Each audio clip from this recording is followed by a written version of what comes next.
물 좀.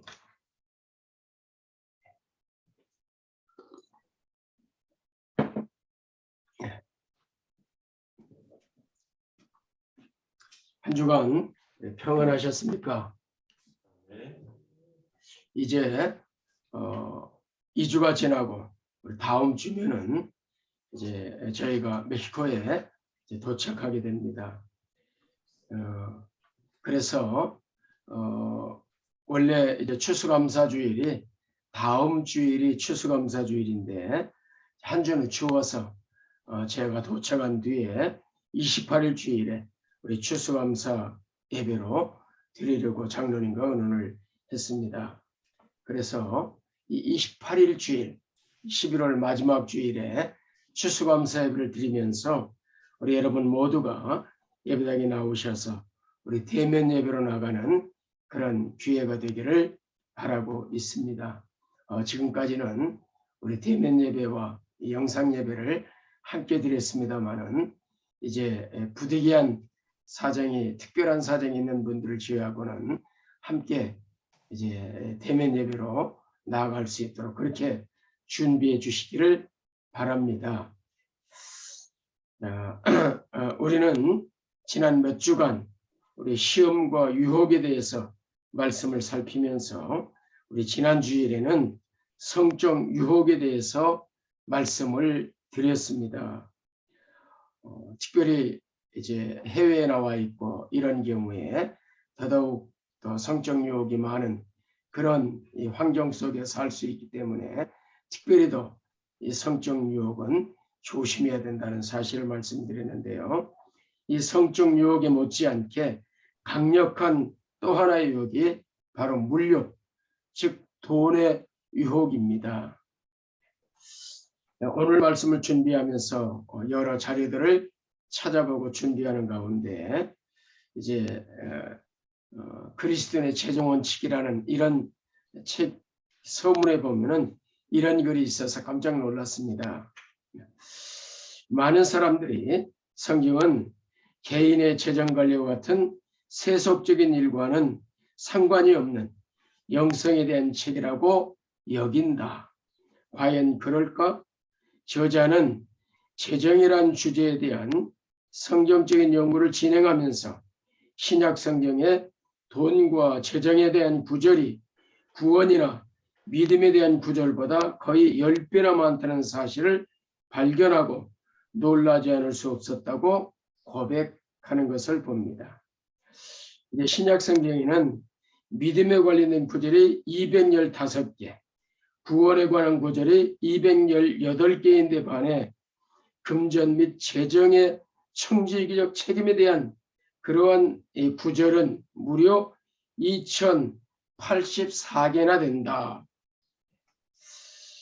그리고 예수님의 비유 38개 중에 16개가 돈에 대한 내용을 다루고 있음을 저자는 발견했다. 굉장히 이제 놀라운 그런 발견인데요. 제가 다 일일이 확인해 보지는 않았지만은 정말 이렇게 많을까? 이런 그 의문이 들 정도로 이제 많다는 사실을 밝히고 있는데 이제 이 저자가 책을 쓰면서 확인하지 않고 쓰지는 않았겠다. 이제 이런 생각을 하기 때문에 아마 사실이 아니겠나 그런 생각입니다. 그래서 이제 2084구절, 2084구절이나 이렇게 금전과 재정 또 이런 청지기 이런 부분에 대해서 말씀을 나누고 있다면은 굉장히 많은 구절이 이렇게 이제 사용되고 있어서 저 역시 놀랐는데요. 그래서 저는 그 책 서문을 보면서 이렇게 많은 구절을 말씀하고 있다면은 주님께서 성경이 이렇게 재정과 돈에 대해서 많이 말씀하고 있는데 하나님 말씀을 전하는 목사로서 돈에 대한 설교, 재정에 대한 설교를 많이 좀 했어야 되는데 좀 아쉬움이 있었고 뭔가 목사로서 책임을 다하지 않았는가, 다 하지 못해서 그런 아쉬움이 있었다는 사실 이제 말씀을 드립니다. 왜냐하면 주지하는 것처럼 여러분들이 이제 설교를 들어왔기 때문에 제가 돈에 대한 설교를 많이 하지 못했거든요. 그래서 사실 성경은 이제 이 빚지는 것에 대해서 또 보증 서는 것에 대해서 돈을 버는 것에 대해서 여러 가지를 말씀합니다. 특별히 신자가 복권을 사도 되느냐, 또는 주식은 어떠냐, 도박과 저축, 노후 준비, 이런 여러 가지 이제 성도들의 이런 궁금한 것도 있고, 이래서 헌금만이 아니라 이러한 다양한 주제들에 대해서도 좀 말씀을 드렸어야 되는데 좀 아쉬움이 있다, 그런 생각을 갖고 있습니다. 그래서 좀 늦은 감이 있지만은 앞으로 기회 되는 대로 이 돈에 대한 설교 필요하겠다, 그런 생각을 가지고 설교를 좀 하려고 생각을 하고 있습니다. 자, 영성의 대거로 알려진 유명한 크리스찬 저술가 리차드 포스트라고 하는 사람이 있습니다. 오래전에 돈, 섹스, 권력이라는 이런 책, 한 권으로 된 책을 썼는데요. 저도 오래전에 그 책을 사본 기억이 있습니다. 이 내용이 뭐냐면은 사탄이 우리를 유혹하는 종류가 다양하다. 어느 한 경로로만 이렇게 우리를 넘어뜨리기 위해서 이제 유혹하고 공격하는 게 아니라 여러 방면이 있는데, 그 중에 이 돈과 섹스와 권력, 이 세 가지가 가장 강력한 유혹이다. 이 유혹은 신실한 크리스천업에서 예외가 되지 않는다.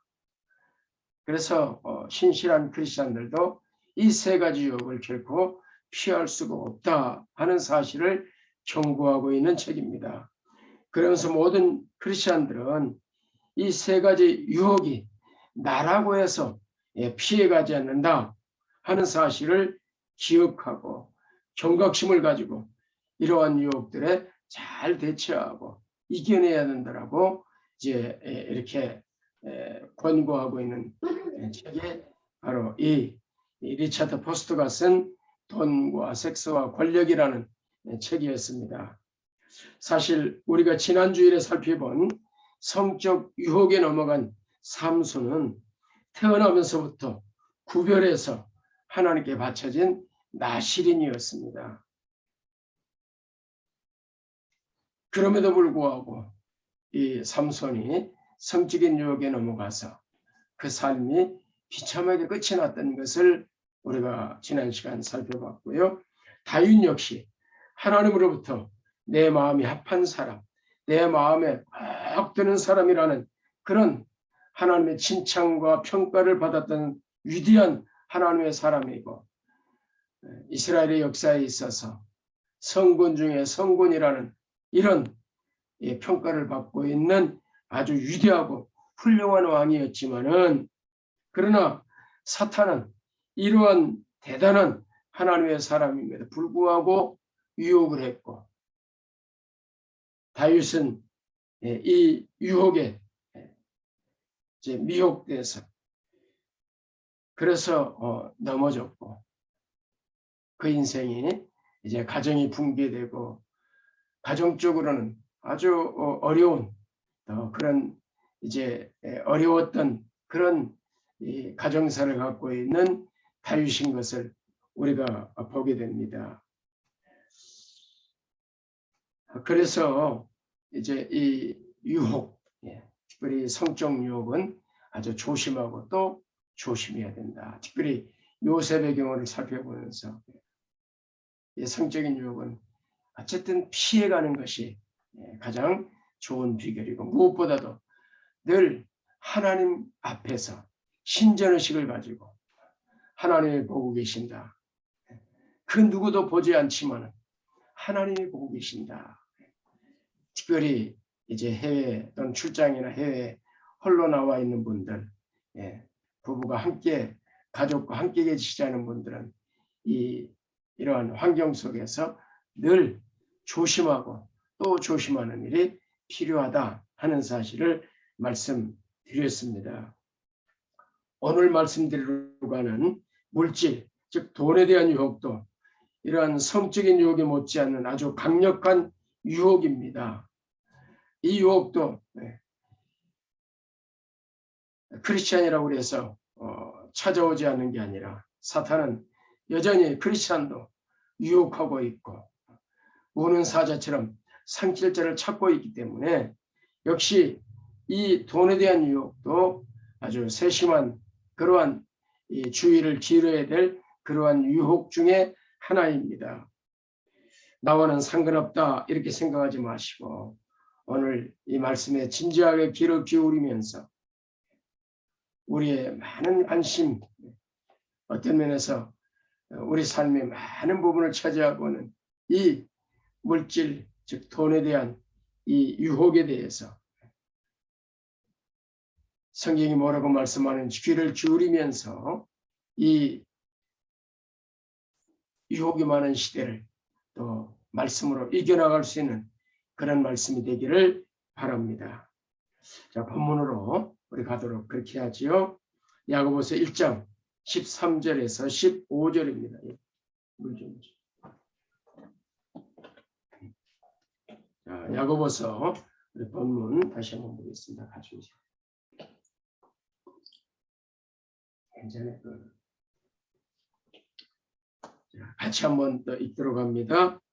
사람이 시험을 받을 때 내가 하나님께 시험을 받는다 하지 말지니 하나님은 악하게 시험을 받지도 아니하시고 친히 아무도 시험하지 아니하시느니라. 오직 각 사람이 시험을 받는 것은 자기 욕심에 끌려 미혹되니 욕심이 잉태한즉 죄를 낳고 죄가 장성한즉 사망을 낳느니라. 자, 여기 이 13절과 14절에 보면은 시험이라는 단어가 여러 구절 나옵니다. 자, 한번 찾아보시죠. 13절에 시험이라는 단어가 4번 나오죠. 그리고 15절에 한번 나옵니다. 특별히 13절 같은 경우 아주 짧은 이 한 절에 4번이나 나오기 때문에 굉장히 많이 나오고 있죠. 특별히 야고보서 1장에는 시험이라는 단어가 많이 나오고 있는데 사실 이제 지난번에 말씀드린 것처럼 이 시험이라는 단어가 우리말로는 동일한 단어가 사용되고 있고 동일한 표현으로 되어 있지만은 원문이나 또 이제 영어 성경이나 또 우리 이제 에스파뇰 성경에는 다르게 표현되고 있다는 것 우리가 살펴본 바가 있습니다. 바로 지금 앞에 나오는 12절 그 위에 나오는 9절에 나오는 시험은 시련이라는 단어다 그런 거 말씀드렸지요. 그래서 이제 이 13절과 14절에 나오는 단어와는 앞에 나오는 단어와는 조금 다르게 씌어지는 단어라 이렇게 말씀을 드렸습니다. 그래서 이 공동 번역에 보면 제가 띄르지 못하지만은 이제 공동 번역에 보면은 이렇게 번역이 됩니다. 유혹을 당할 때 아무도 하나님께 유혹하신다는 말을 해서는 안 됩니다. 하나님께서는 유혹을 받으실 분도 아니시지만은 악을 행하도록 사람을 유혹하실 분도 아니십니다. 사실은 사람이 자기 욕심에 끌려서 유혹을 당하고 함정에 빠지게 되는 것입니다. 이렇게 이제 유혹이라는 단어로 번역을 했습니다. 오히려 더 정확한 번역이지요. 영어 성경에도 마찬가지. 또 이제 이 스페인 성경도 에스파뇰 성경도 마찬가지. 그래서 제가 주보에 이제 영어와 또 이제 이 에스파뇰을 함께 올려드리는데요. 유혹이라는 단어는 바로 이 단어가 사용이 됩니다. 그래서 에스파뇰 성경. 에스파뇰에서는 야고보를 산티아고라 그렇게 부릅니다. 그래서 우리 깨르따로가 그냥 깨르따로 정식 명칭이 이 산티아고 깨르따로입니다. 이 깨르따로가. 그래서 여러분 택시에 보면은 산티아고 이렇게 써 있는 것을 볼 수 있을 것입니다. 바로 야고보를 이야기합니다. 그래서 이 산티아고 이제 1장 13절과 15절에 보면은 이게 나디에 알세르 덴따도 이런 단어가 쓰여져. 덴따도. 그래서 여기 이제 이 13절 15절에 보면은 동일하게 이 단어로 이제 유혹이라는 단어로 씌워지고 있는 것을 볼 수 있습니다. 그래서 이 단어들을 볼 때는 이제 앞에 나오는 단어와 동일하게 우리말로는 시험이라 되어 있지만은 이제 원어상에는 테라이조, 또 페라이스모스 이렇게 해가지고 좀 다른 영어로 이렇게 구별되는데 우리 성경에는 구별되지 않아서 좀 아쉬움이 있다. 그래서 이제 할 수 있으면은 영어 성경이나 또 스페인 성경이나 또는 다른 번역본도 이렇게 함께 보시는 게 유익하다 하는 말씀을 드렸습니다. 자, 이 야고보서 1장 13절 15절에 이제 이 명제 이 지금 말씀하고 있는 것은 자, 이런 말씀이지요. 하나님은 유혹을 받지 아니하시고 결코 누구를 유혹하지도 않으신다.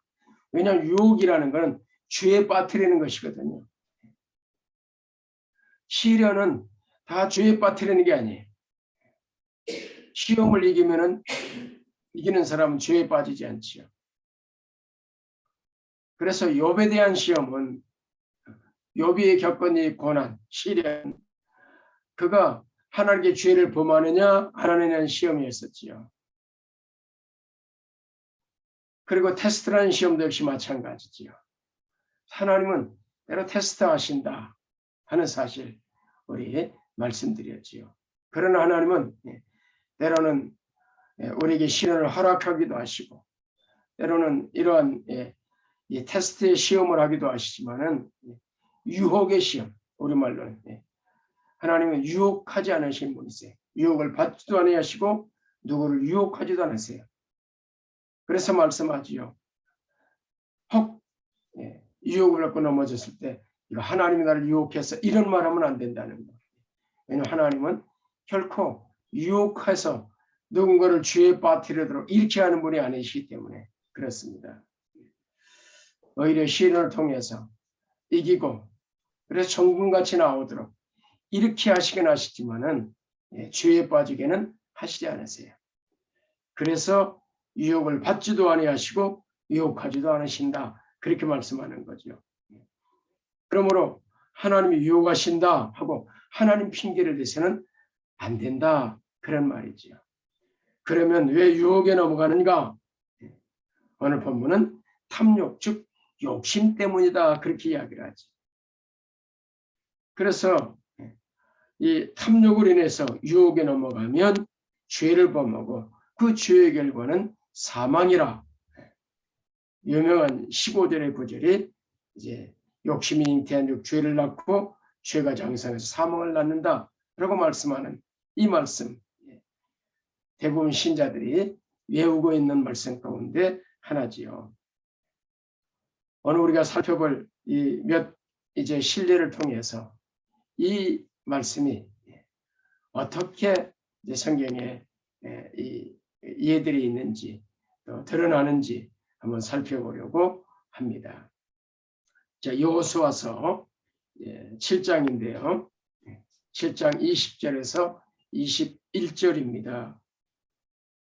아간이 여호수아에게 대답하여 이르되 참으로 나는 이스라엘 하나님 여호와께 범죄하여 이러하게 행하였나이다. 내가 노력한 물건 중에 신할산의 아름다운 외투한벌과 은 200세겔과 그 무게가 50세겔 되는 금덩이 하나를 보고 탐내어 가졌나이다. 벗어서 이제 그 물건들을 내 장막 가운데 땅속에 감추었는데 은은 그 밑에 있나이다. 아간이 지금 자기가 어떤 일을 했는지 그리고 왜 이런 죄를 저질렀는지를 지금 자기 입술로 고백하고 있는 내용입니다. 자, 여기 등장하는 아간의 이야기는 우리가 잘 아는 이야기 가운데 하나지요. 여호수아서는 출애굽한 이스라엘 백성들이 40년의 광야 여정을 마치고 가나안에 정착하기 위한 가나안 정복 전쟁을 벌이게 됩니다. 그때 이제 여호수아서 6장은 요단을 건너서 가나안에 입성하면서 첫 정복 전투로 유명한 여리고 전투를 우리에게 보여주지요. 이 난공불락의 요새였던 여리고 성을 하나님의 특별한 은혜와 기적으로 피 한 방울 흘리지 않고 이 성을 함락시킵니다. 그리고 이제 전리품들을 이제 취하게 되지요. 그때 이제 이 아이성에서 전투가 마친 뒤에 이제 그 다음 전투가 바로 아이성 전투였습니다. 이게 7장에 나오는 내용이지요. 7장 2절에 보면 여호수아가 여리고에서 사람을 베델 동쪽 베데원 곁에는 아이로 보내며 그들에게 말하여 이르되 올라가서 그 땅을 정탐하라 하매 그 사람들이 올라가서 아이를 정탐하고 여호수아에게로 돌아와 그에게 이르되 백성을 다 올라가게 하지 말고 2~3천 명만 올라가서 아이를 치게 하소서.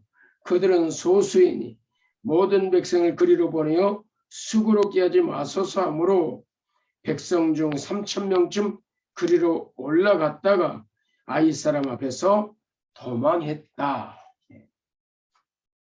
그래서 이제 이 5절에 보면은 아이 사람들이 그들을 36명쯤 쳐 죽이고 성문 앞에서부터 스바렘까지 쫓아내려가는 비탈에 쳤으므로 백성의 마음이 녹아 물같이 되었다. 아주 이 작은 아이성이라 그래서 이제 아주 가볍게 여기고 이 전투를 벌였다가 아주 우리말로 속된 말로 박살이 나지요. 그래서 이스라엘 백성들이 마음이 아주 두려움에 떨면서 물같이 녹아내리게 됩니다. 하나님께서 이 전투의 진 이유를 말씀해 주시지요. 여리고성 바로 앞에 있었던 이 여리고성 함락대에 전리품을 취했는데 그때 누군가 범죄한 사람이 있다. 그래서 이 범죄로 인해서 아간의 범죄로 인해서 이 한 사람의 범죄로 인해서 이 성이 이제 이 전투에서 실패한 것이다. 그래서 이 죄를 해결하고 넘어가라 말씀하시지요.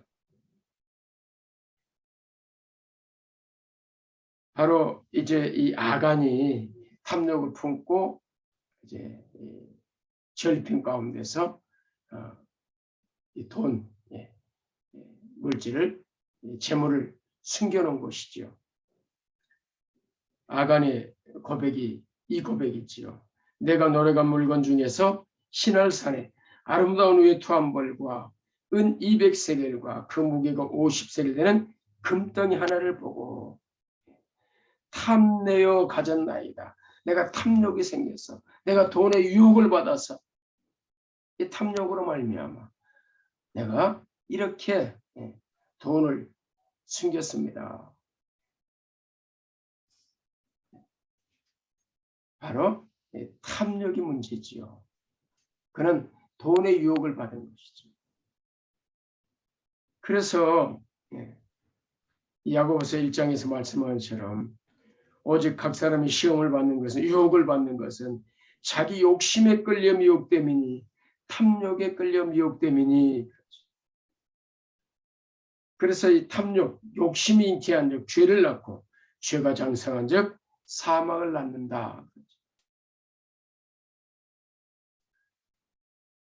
이 탐욕으로 인해서 범죄한 아가는 결국 돌에 맞아 죽는 비참한 최후를 맞이하게 됩니다. 그리고 이 구약에 보면 또 한 사람, 아간처럼 탐욕으로 유혹을 받아서 죄를 범하고 문둥병에 걸린 사람이 있습니다. 누군지 아시죠? 바로 엘리사의 사원 게하시입니다. 북왕국 이스라엘의 여로보암 왕 때에 일어난 사건이지요. 그 당시에 이 강대국인 아람 나라, 지금은 시리아라 불려지는 나라입니다.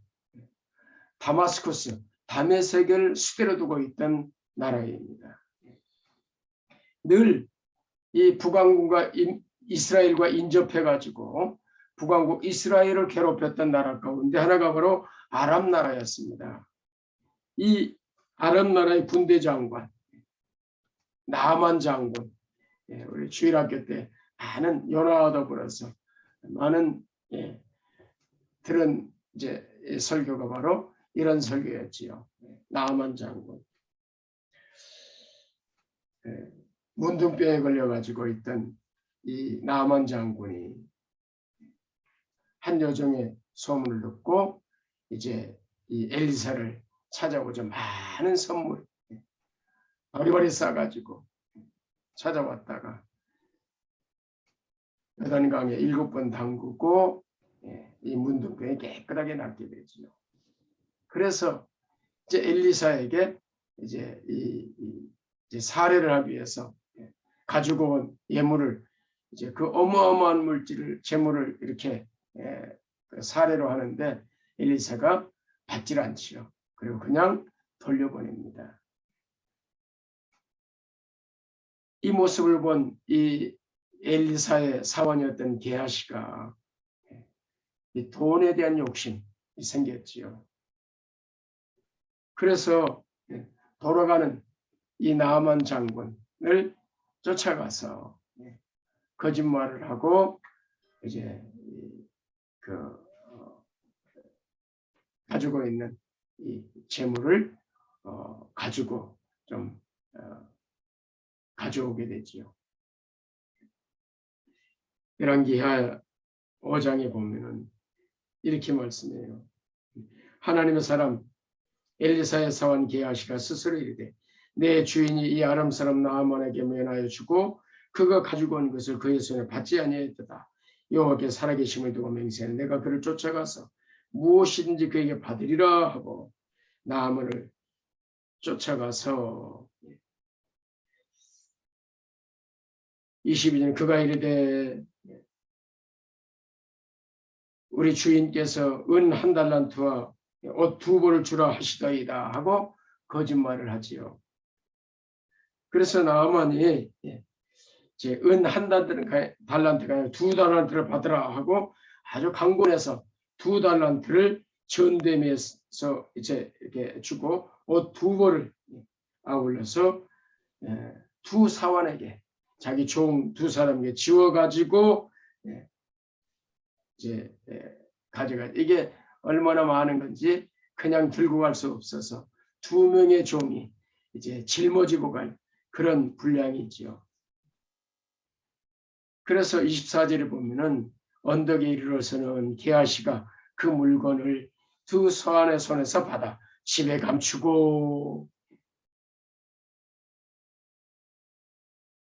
자, 이 사실이 엘리사가 알게 되고 그리고 이제 그가 상응한 보응을 받게 됐죠. 이 게하시는 나아만 장군이 그랬던 나병에 걸리게 됩니다. 탐욕의 결과죠. 돈의 유혹. 신약에도 보면은 가룟 유다 이야기 여러분 잘 아시지 않습니까? 요한복음 10장 6절에 보면 이렇게 말씀해요. 4절부터 6절에 보면은 제자 중 하나로서 예수를 잡아줄 가룟 유다가 말하되 이 향유를 어찌하여 300데나리온에 팔아 가난한 자에게 주지 아니하느냐 하니 이렇게 말하면 가난한 자들을 생각하면 아니요 그는 도적이라 돈깨를 맞고 거기서 나온 것을 훔쳐감이라. 지금 한 여인이 예수님께 향유를 부었을 때 이제 일어난 사건입니다. 바로 여기서 이제 이 가룟 유다가 어떤 사람이었는지를 우리에게 보여주지요. 그는 도둑이라 돈깨를 맞고 거기 넣은 것을 훔쳐감이라. 돈깨를 맡을 정도 이 예수님의 이 모임, 이 그룹에 이 재정을 맡은 사람이 바로 이 가룟 유다거든요. 중책을 맡은 사람이지요. 그런데 이 돈깨에서 이제 돈을 훔쳐갔다. 결국 이 돈의 유혹을 이기지 못한 이 가룟 유다의 탐욕은 스승인 예수님을 은 30에 또 팔아 넘기지요. 마태복음 26장 14절에 보면 그때 12 중에 하나인 가룟 유다라는 자가 대제사장에 가서 말하되 내가 예수를 내게 넘겨주리니 얼마나 주려느냐 하니 그들이 은 30을 팔아 주었다.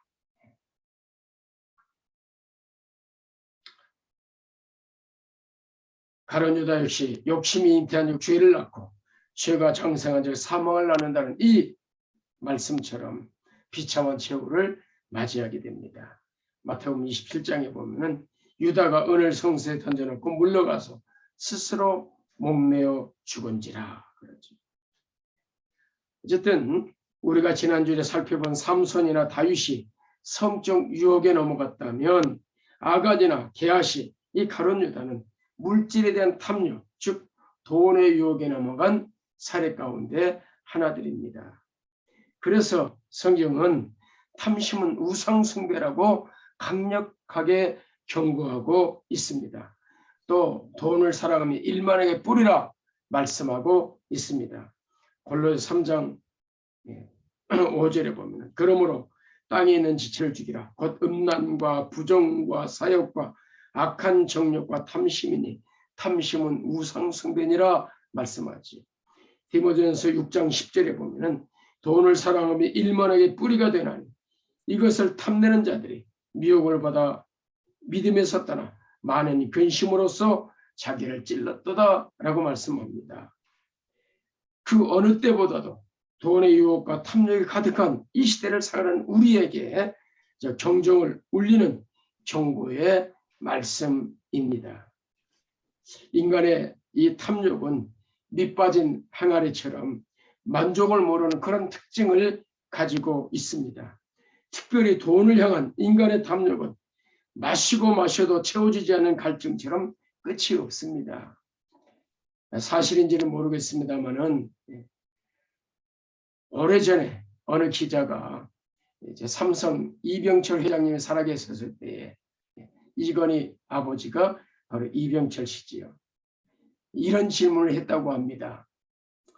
회장님, 얼마나 더 보시렵니까? 그랬더니 여러분 이 이병철 회장의 이 질문에 뭐라고 대답한 줄 아세요?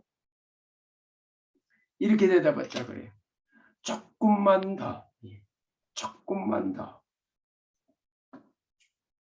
하나님 말씀 성경은 말씀합니다. 전도서 1장 8절입니다. 모든 만물이 피곤하는 것 사람이 말로 다 할 수 없나니 눈은 보아도 족함이 없고 귀는 들어도 차지 아니하는도다. 눈은 보아도 족함이 없다. 인간의 탐욕을 우리에게 경고하는 말씀이죠. 전도서 5장 10절도 이렇게 말씀합니다.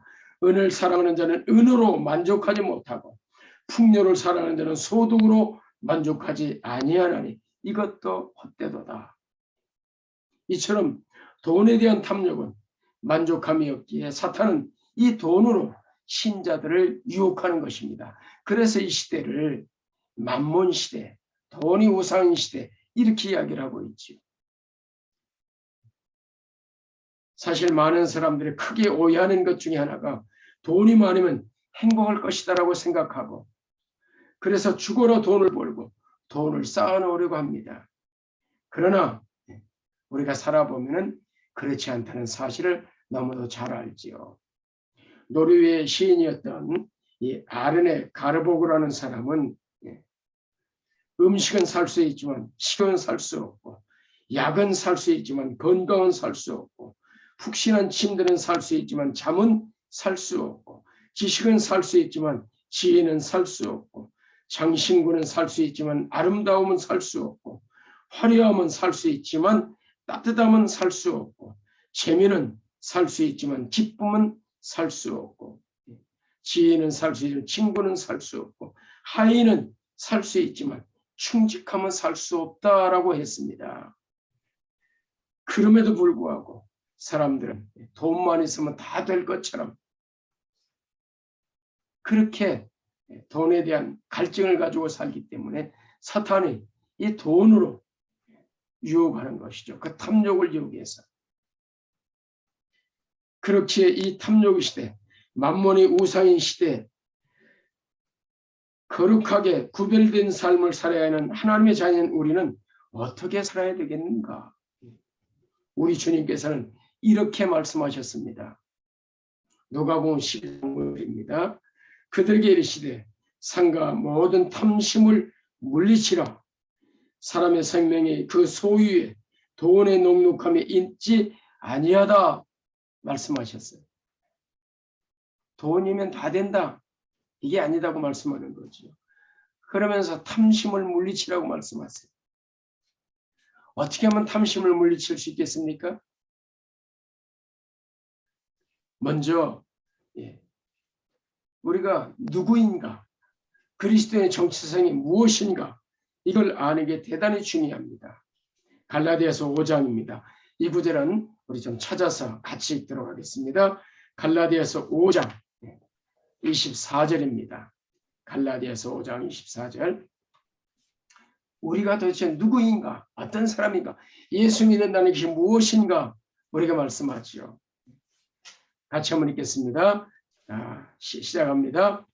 그리스도 예수의 사람들은 육체와 함께 그 정욕과 탐심을 십자가에 못 박았느니라.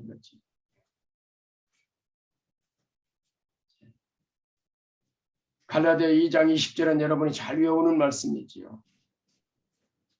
내가 그리스도의 십자가에 못 박혔다. 그런데 이 구절 5장 24절은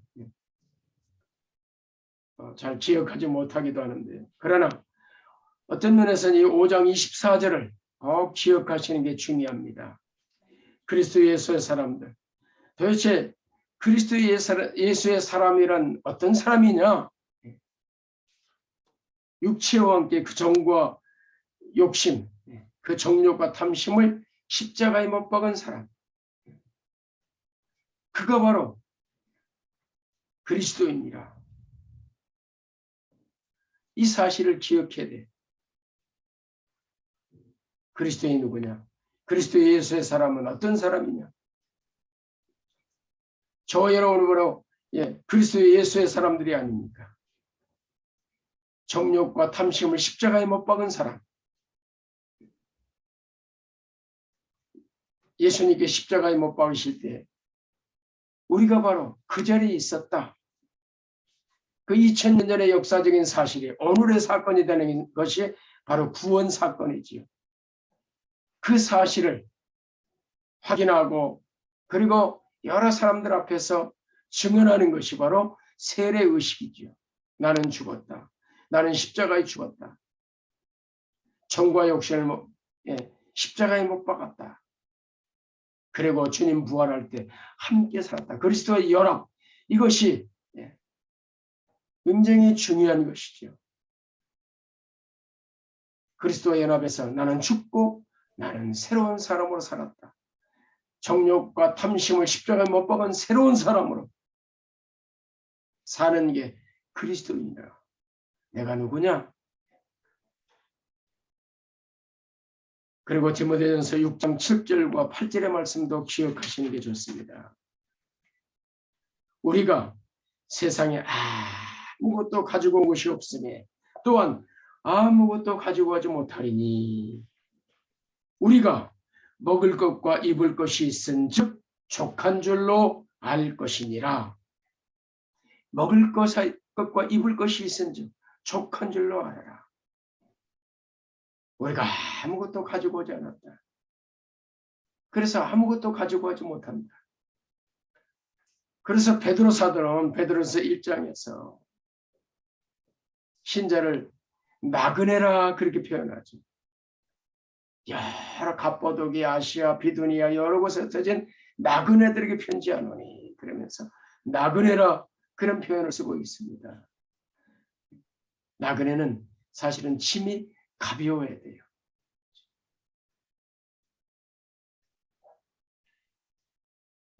만족함을 모르는 이 시대, 그러나 신자들은 하나님 한 분으로 만족할 수 있는 사람들이 신자인 것이지요.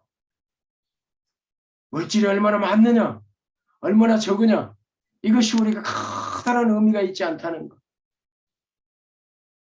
우리의 만족은 물질에 있는 것이 아니라, 돈에 있는 것이 아니라, 환경에 있는 것이 아니라 하나님께 있기 때문에, 그래서 신자는 범사에 감사할 수 있고 항상 감사할 수 있고. 이제 마지막 잠언의 말씀을 읽고 말씀을 마치도록 하겠습니다. 잠언 30장 7절과 9절입니다. 이 말씀 읽고 읽어드리고 말씀을 마치도록 합니다. 자, 아굴이라는 사람이 하나님께 기도했던 내용입니다. 내가 두 가지를 주께 구하였사오니 내가 죽기 전에 내게 거절하지 마시옵소서. 곧 헛된 것과 거짓말을 내게서 멀리 하옵시며 나를 가난하게도 마옵시고 부하게도 마옵시고 오직 필요한 양식으로 나를 먹이시옵소서. 왜냐? 혹 내가 배불러서 하나님을 모른다 여호와가 누구냐 할까 하오며 혹 내가 가난하여 도둑질하고 내 하나님의 이름을 욕되게 할까 두려워함이니이다.